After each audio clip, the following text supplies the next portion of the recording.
Եկեղեցին իրենք ասում են թող չմիջամտեր քաղաքականությանը, նախ սխալ են ասում, ոչ մի իրավական ակտում նման բան ամրագրված չի, հակառակը օրենքը երաշխավորում է բոլոր կրոնական կազմակերպությունների հոգևոր սպասավորների եւ անդամների քաղաքական իրավունքները։ Սկսենք այդտեղից։ Երկրորդ ասում են թող չպահանջեր հրաժարականը,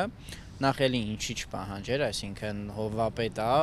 կաթողիկոս է, ունի նաև անձնապես էլ ունի քաղաքական իրավունքներ եւ նաև պատասխանատվություն է կրում եկեղեցու առաջ, բայց եկեղեցու մի ամբողջ թեմ դրել հանձնել եք։ Ինչի չպահանջեր։ Եկեղեցին չպիտի խառնվեր քաղաքականությանը, ոչ միտեղ նման բան գրած չի։ Հակառակը գրած է, որ պետական իշխանությունը չի կարող խառնվել կրոնական կազմակերպությունների գործերին,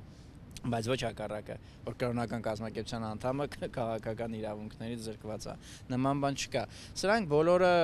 դեհումանիզացնող բնույթի ստեր են, որ տարածվում են։ Նույնը Սամվել Կարապետյանի շուրջ, նույնը գերիալ ընդհանրապես 4 մեր արքեպիսկոպոսների մասին, նպատակը պարզ է, որ իրենք փորձեն կորզել այն ինչ որ կամաց կորցնում են, ժողովրդական աջակցություն, եթե չասենք, որ այն հին աջակցությունը լրիվ կորցրել է, իրենց բաների համար, այս տեսակ քաղաքականության համար։